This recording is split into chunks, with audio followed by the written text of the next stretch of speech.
بسم اللہ الرحمن الرحیم۔ السلام علیکم ناظرین، دور جدید کے بڑے فتنوں میں سے ایک فتنہ الحاد یعنی اللہ کے وجود سے انکار ہے۔ آج کے سائنسی دور میں ایسے لوگوں کی کمی نہیں ہے جو اللہ تعالیٰ کے وجود سے مکمل طور پر منکر ہیں اور ہر بات کو عقلی دلائل پر پرکھتے ہیں اور یہ دعویٰ رکھتے ہیں کہ اس کائنات کو تخلیق کرنے والا اور اس کو چلانے والا کوئی نہیں ہے۔ لیکن آپ کو بتائیں کہ یہ فتنہ کوئی نیا نہیں ہے، بلکہ اس کی تاریخ اتنی ہی پرانی ہے جتنی کہ دین اسلام کی تاریخ ہے۔ ناظرین، آج کی ویڈیو میں ہم آپ کے ساتھ ایک الحاد کا ایسا ہی واقعہ شیئر کریں گے کہ جب اللہ کے وجود سے انکاری ایک شخص نے مسلمانوں کے سامنے چند سوالات رکھے، لیکن اس وقت جب بڑے بڑے عالم و فاضل ان سوالوں کا جواب نہ دے سکے تو پھر اللہ تعالیٰ نے صرف 11 سال کے بچے کے ذریعے اس شخص کو کیسے ذلیل و رسوا کر کے رکھ دیا، اور آپ کو یہ بتائیں گے کہ اس 11 سالہ بچے نے بظاہر ان مشکل نظر آنے والے سوالات کے کیا جوابات دیے۔ ناظرین، ہمارے پیارے آقا نبی آخر الزماں حضرت محمد صلی اللہ علیہ وآلہ وسلم جانتے تھے کہ آنے والے زمانوں میں یہ فتنہ ضرور سر اٹھائے گا۔ چنانچہ صحیح مسلم میں حضرت ابو ہریرہ رضی اللہ تعالی عنہ سے روایت ہے کہ آپ صلی اللہ علیہ وآلہ وسلم نے فرمایا، ہمیشہ ہی لوگ ایک دوسرے سے سوال کرتے رہیں گے، حتیٰ کہ یہ کہا جائے گا کہ یہ فلاں چیز اللہ تعالیٰ نے پیدا فرمائی ہے تو اللہ تعالیٰ کو کس نے پیدا کیا؟ تو جو شخص ایسا سوال پائے وہ یہ کہے کہ میں اللہ تعالیٰ پر ایمان لایا۔ ناظرین، صدیوں پہلے کا واقعہ ہے کہ ایک ملحد شخص بغداد کے ایک بازار میں آیا اور ایسے ہی کچھ سوالات اٹھائے۔ اس شخص نے اس بازار میں آ کر صدائیں بلند کرنا شروع کر دیں کہ اے مسلمانوں، تمہارا ایمان ہے کہ ہر چیز کا خالق اللہ تعالیٰ ہے اور ہر علم کا سرچشمہ اسی کی ذات ہے، تو کیا اس نے اس سوال کا جواب پیدا فرمایا ہے اور تمہیں اپنے علم سے یہ جواب نوازا ہے کہ خود اللہ تعالیٰ سے پہلے کیا تھا اور اللہ تعالیٰ کو کس نے پیدا فرمایا؟ وہ ملحد شخص اسی ایک سوال پر نہ رکا، بلکہ مسلمانوں کے ایمان کو آزمانے کے لیے اس نے کئی سوالات کیے۔ اس نے کہا، اے مسلمانوں، آؤ مجھے بتاؤ، تمہارا ایمان ہے کہ تمہارا رب ہر چیز کو دیکھتا ہے، تو پھر یہ بتاؤ کہ اس کا منہ کس طرف کو ہے؟ مسلمانوں، تم ایمان رکھتے ہو کہ تمہارا رب کا وجود ہے، تو پھر یہ بتاؤ کہ تمہارے رب کے وجود کی ساخت کیا ہے، وہ کس چیز سے مل کر بنا ہے؟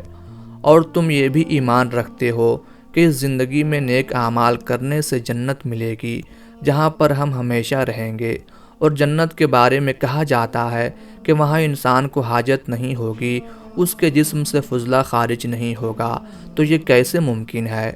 اور یہ بات بھی تمہارے ایمان کا حصہ ہے کہ جو لوگ برے اعمال کریں گے ان پر آگ کا عذاب ہے، تو تمہارے ایمان کے مطابق تو جنات کو آگ سے پیدا کیا گیا ہے، تو ان کو آگ کیا نقصان پہنچائے گی اور ان پر آگ کا عذاب کیسے ہوگا؟ وہ ملحد شخص بغداد کے اس بازار میں اپنے سوالات دہراتا جا رہا تھا۔ مسلمانوں کی جانب سے علماء آتے اور اسے قرآن کا حوالہ دیتے، مگر وہ قرآن کی کوئی بھی دلیل ماننے سے انکاری تھا۔ صرف عقلی دلائل دے کر آپ اس چیز پر قائل کر سکتے ہیں کہ اللہ اپنا وجود رکھتا ہے۔ بڑے بڑے علماء اور مناظر کشمکش کا شکار ہو گئے۔ وہ شخص روزانہ اس بازار میں آتا اور اپنے سوالات بآواز بلند دہراتا اور جوابات کا انتظار کرتا۔ ایک دن اپنے معمول کے مطابق وہ شخص بآواز بلند اپنے سوالات دہرا رہا تھا کہ مجمع میں سے ایک 11 سال کا بچہ سامنے آیا اور اسے مخاطب کر کے بولا کہ اے زندیق، تو اپنے سوالات مجھے بتا، میں تیرے سوالات کے جوابات دوں گا۔ پہلے تو اس شخص کو لگا کہ کسی نے مذاقاً اس بچے کو بھیجا ہے، مگر اس 11 سالہ بچے کے چہرے پر سنجیدگی دیکھی تو اس نے اپنے سوال اسے بتانا شروع کیے اور کہا کہ مجھے بتاؤ کہ اللہ سے پہلے کیا تھا اور اسے خود کس نے پیدا کیا؟ وہ بچہ بہت اطمینان سے مسکرایا اور اس نے پورے اعتماد کے ساتھ اسے کہا کہ میں اس سوال کا تمہیں جواب دیتا ہوں، مگر پہلے تم 10 سے الٹی گنتی کرنا شروع کرو۔ اس زندیق نے 10 سے الٹا گرنا شروع کیا اور ایک پر آ کر رک گیا۔ اس بچے کے دوبارہ کہنے پر اس نے دوبارہ گنتی کی اور ہر بار وہ ایک پر آ کر رک جاتا۔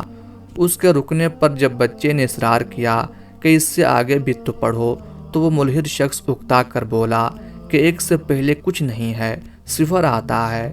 تو بچہ مسکرا کر بولا کہ اچھا، گنتی میں 1 سے پہلے کچھ نہیں ہو سکتا، تو پھر وہ ذات جو واحد و یکتا ہے، اس سے پہلے کیا ہو سکتا ہے؟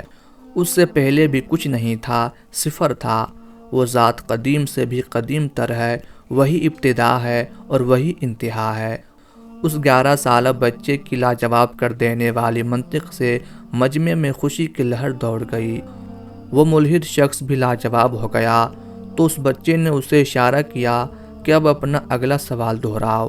اس زندیق نے اس بچے سے کہا کہ تم لوگوں کا ایمان یہ ہے کہ اللہ تمہارے تمام اعمال کو دیکھتا ہے، تو پھر یہ بتاؤ کہ اللہ کا منہ کس طرف کو ہے؟ یہ سوال سن کر یہ بچہ تھوڑی دیر کے لیے رک سا گیا، تو اس شخص کے منہ پر مانو جیسے خوشی کی لہر آ گئی۔ وہاں کے لوگ اس بچے سے بڑی آس لگائے بیٹھے تھے۔ وہ یہ نہیں جانتے تھے کہ یہ بچہ اپنے جواب کو من ہی من میں پہلے ترتیب دے رہا تھا۔ تھوڑی دیر سوچنے کے بعد اس بچے نے اس شخص سے پوچھا کہ اگر ایک اندھیرے کمرے میں ایک شمع کو بیچ میں رکھا جائے تو یہ بتاؤ اس کی روشنی کس طرف ہوگی؟ تو اس ملحد شخص نے کہا کہ اس کی روشنی چاروں طرف ہوگی۔ تو اس بچے نے جواب دیا کہ یہ تو مصنوعی دنیاوی روشنی کا حال ہے کہ سب اطراف کو پھیل جاتی ہے، تو وہ اللہ جو آسمانوں اور زمینوں کا نور ہے، اس کے بارے میں کیا خیال ہے کہ اس کا رخ کس طرف کو ہوگا؟ کیا وہ خالی مشرق کی جانب ہوگا، مغرب کی جانب ہوگا، یا پھر کسی اور کی طرف ہوگا؟ یہ جواب سن کر وہاں کے لوگوں میں جیسے جان آ گئی، ان میں امید کی ایک نئی کرن دیکھنے کو ملی۔ اب اس شخص نے اپنا تیسرا سوال پوچھ لیا، تم مانتے ہو کہ اللہ وجود رکھتا ہے، تو پھر یہ بتاؤ کہ اس کے وجود کی ساخت کیا ہے؟ کیا وہ لوہے کی طرح سخت ہے، پانی کی طرح سیال ہے، یا پھر دھوئیں کی طرح اڑنے والا ہے؟ اب مسلمانوں کے مجمع کی پوری امیدیں اس 11 سالہ بچے کے ساتھ منسلک تھی کہ وہ اس مشکل سوال کا جواب بھی ڈھونڈ نکالے گا۔ اس بچے نے اس ملحد شخص کو مخاطب کرتے ہوئے کہا کہ کیا آپ کبھی کسی ایسے مریض کے پاس بیٹھے ہیں جو قریب المرگ ہو، یعنی اس پر حالت نزا طاری ہو؟ اس شخص نے کہا ہاں۔ تو اس بچے نے بڑے ہی پیار سے کہا کہ وہ آپ کے ساتھ بات کر رہا ہوگا۔ وہ پہلے متحرک تھا لیکن موت کے بعد ساکن ہو گیا، اس کی یہ حالت کس نے بدل ڈالی؟ تو اس ملحد شخص نے کہا کہ اس کے جسم سے روح نکل گئی۔ تو اس بچے نے اس شخص سے کہا کہ جب اس کے جسم سے روح نکلی تو آپ وہیں پر موجود تھے، مجھے اس روح کی تعریف بتائیے، کیا وہ لوہے کی طرح سخت تھی، پانی کی طرح سیال، یا پھر دھوئیں کی طرح اڑنے والی؟ اس شخص نے جواب دیا کہ میں روح کی تعریف کیسے کر سکتا ہوں؟ میں روح تو نہیں دیکھ سکتا کیونکہ وہ انتہائی نفیس اور مہین ہوتی ہے۔ تو اس بچے نے اس شخص سے کہا کہ تم روح کو نہیں دیکھ سکتے کیونکہ وہ مہین اور نفیس ہوتی ہے، تو یہ بتاؤ جو ارواح کا مالک ہے اس کو ہم کیسے دیکھ سکتے ہیں؟ یہ جواب سن کر اس ملحد شخص کی مانو ساری امیدیں ٹوٹ گئیں، اور اب وہ مرجھائے ہوئے لہجے سے اپنا آخری سوال دہرانے لگا کہ تم لوگ مانتے ہو کہ اچھی اعمال کرنے والوں کو جنت ملے گی جہاں پر مومنین ہمیشہ ہمیشہ کے لیے رہیں گے، مگر وہاں پر ان کو حاجت نہیں ہوگی، وہ جو کچھ کھائیں گے پئیں گے مگر ان کے جسم سے فضلہ خارج نہیں ہوگا، یہ کیسے ممکن ہے؟ تو اس بچے نے جواب دیا کہ جب ہم لوگ پیدا ہونے سے پہلے 9 مہینوں تک ماں کے پیٹ میں ہوتے ہیں، کھاتے ہیں پیتے ہیں لیکن بول و براز نہیں کرتے، تو جنت جیسی پاک اور صاف جگہ پر ہم کیسے یہ سب کچھ کر سکتے ہیں؟ یہ جواب سن کر اس شخص نے فوراً ہی اسی کے ساتھ دوسرا سوال پوچھا کہ تمہارا ایمان ہے کہ برے اعمال کرنے والوں کو جہنم کی آگ میں ڈال دیا جائے گا؟ تو جنات تو آگ کے ہی ہوتے ہیں، تو بھلا آگ ان کا کیا بگاڑ سکے گی؟ اس پر بچے نے اس شخص سے ایک حرکت کرنے کی اجازت طلب کی اور زمین سے مٹھی بھر کر مٹی لے کر اس کے منہ پر ماری تو اس شخص کی چیخیں نکل گئیں۔ اس بچے نے اس شخص سے کہا کہ یہ مٹی مارنے کے بعد جو تمہیں درد ہوا وہ بیان کرو، تو وہ شخص لاجواب ہو گیا اور اس بچے نے اپنی بات جاری رکھتے ہوئے کہا کہ تم مٹی کے ہی بنے ہو اور اس کے باوجود تمہیں اس مٹی سے درد ہوا، تو امید ہے کہ تمہیں اپنا جواب مل گیا ہوگا۔ اس بچے کے اس بہترین جواب پر مجمع نے اسے اپنے کندھوں پر اٹھا لیا اور نعرہ تحسین بلند کرنے شروع کر دیے، اور یوں اس ملحد شخص کے فتنے کا اختتام ہوا اور اللہ تعالیٰ نے محض ایک بچے کے ذریعے اسے ذلیل و رسوا کر کے رکھ دیا۔